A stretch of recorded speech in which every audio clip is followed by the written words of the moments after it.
মৌসুমি ফল আল্লাহর অমূল্য নিয়ামত। মহান আল্লাহ তাআলার অগণিত নিয়ামতের মধ্যে মৌসুমি ফল এক অনন্য দান।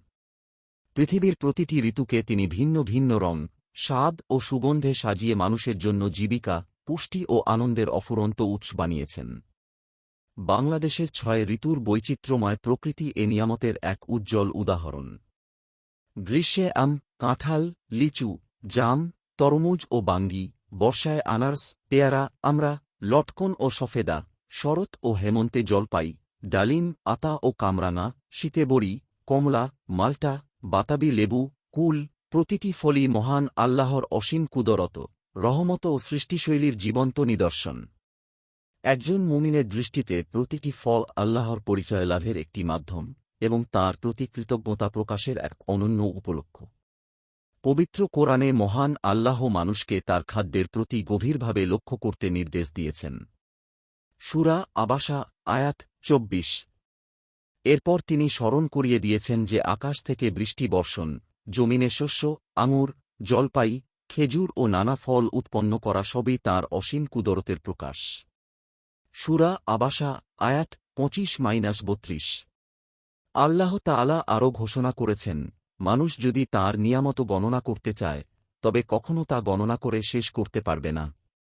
সূরা ইব্রাহিম আয়াত ৩৪। মৌসুমি ফলও নিঃসন্দেহে তাঁর অগণিত নিয়ামতের অন্যতম। প্রিয় নবী মুহাম্মদ সাল্লাল্লাহু আলাইহি ওয়াসাল্লাম হালাল, পবিত্র ও স্বাস্থ্যকর খাদ্য গ্রহণে উৎসাহ দিয়েছেন। বিশেষ করে খেজুরের ফজিলত সম্পর্কে তিনি বলেন, যে ঘরে খেজুর নেই সে ঘরের লোক যেন ক্ষুধার্ত। সহিহ মুসলিম হাদিস ২০৪৬। তিনি আরও বলেন, যে ব্যক্তি সকালে ৭টি আজওয়া খেজুর খাবে, আল্লাহর ইচ্ছায় সেদিন বিষ ও জাদুর ক্ষতি থেকে সে নিরাপদ থাকবে। সহিহ বুখারী হাদিস ৫৭৬৯। সহিহ মুসলিম হাদিস ২০৪৭। খাবার গ্রহণের পর আল্লাহর প্রশংসা ও শুকরিয়া আদায়ের গুরুত্ব ইসলামে অত্যন্ত বেশি।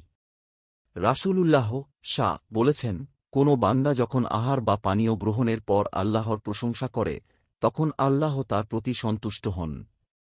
সহিহ মুসলিম হাদিস ২৭৩৪।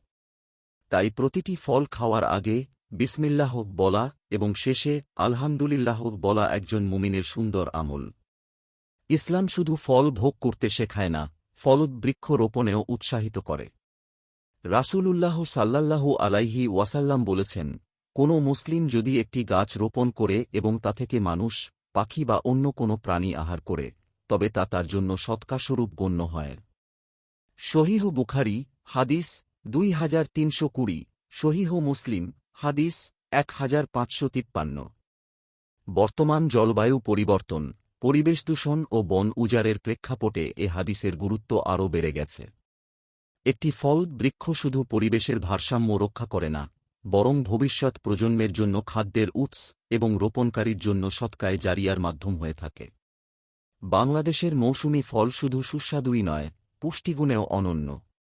আমে আছে ভিটামিন এ ও সি, পেয়ারায় প্রচুর ভিটামিন সি, কাঁঠাল শক্তির অন্যতম উৎস, জামে আছে অ্যান্টিঅক্সিডেন্ট, আনারস হজমে সহায়ক, পেঁপেতে রয়েছে প্যাপেইন এনজাইম এবং কলা প্রাকৃতিক শক্তির গুরুত্বপূর্ণ উৎস। এছাড়া নারকেল, বেল, জামরুল, চালতা, করমচা, ডেওয়া, কদবেলসহ অসংখ্য দেশি ফল পুষ্টি ও রোগ প্রতিরোধে গুরুত্বপূর্ণ ভূমিকা পালন করে। তাই বিদেশি ফলের প্রতি অযথা আকর্ষণের পরিবর্তে দেশীয় মৌসুমি ফলের প্রতি গুরুত্ব দেওয়া স্বাস্থ্য, কৃষি ও জাতীয় অর্থনীতির জন্য অত্যন্ত কল্যাণকর। মৌসুমি ফলের আরেকটি গুরুত্বপূর্ণ শিক্ষা হল ভাগাভাগি করে খাওয়ার মানসিকতা। সমাজে এমন অনেক মানুষ আছে যাদের পক্ষে মৌসুমে একটি ভালো ফল কেনাও সম্ভব হয় না। আত্মীয়-স্বজন, প্রতিবেশী, এতিম, অসহায় ও দরিদ্র মানুষের সঙ্গে আল্লাহর দেওয়া নিয়ামত ভাগ করে নেওয়া ইসলামের ভ্রাতৃত্ববোধ, মানবিকতা ও সামাজিক দায়িত্ববোধের উজ্জ্বল দৃষ্টান্ত। আজকের প্রজন্মকে কৃত্রিম পানীয়, জাঙ্ক ফুড ও অতিরিক্ত প্রক্রিয়াজাত খাবারের পরিবর্তে দেশীয় মৌসুমি ফল খাওয়ার অভ্যাস গড়ে তুলতে হবে। পরিবার, শিক্ষা প্রতিষ্ঠান এবং সমাজের সম্মিলিত উদ্যোগে শিশুকিশোরদের মধ্যে স্বাস্থ্যকর খাদ্যাভ্যাস সৃষ্টি করা সময়ের অপরিহার্য দাবি। লেখক, প্রভাষক, মাদ্রাসায়ে তৈয়বিয়া ইসলামিয়া সুন্নিয়া ফাজিল, ডিগ্রি, চট্টগ্রাম। আপনার একটি শেয়ার হয়তো কারো জীবন বদলে দিতে পারে। সাদকায়ে জারিয়া সওয়াব পেতে ভিডিওটি শেয়ার করুন। সোর্স: ইসলামী জীবন, কালের কণ্ঠ।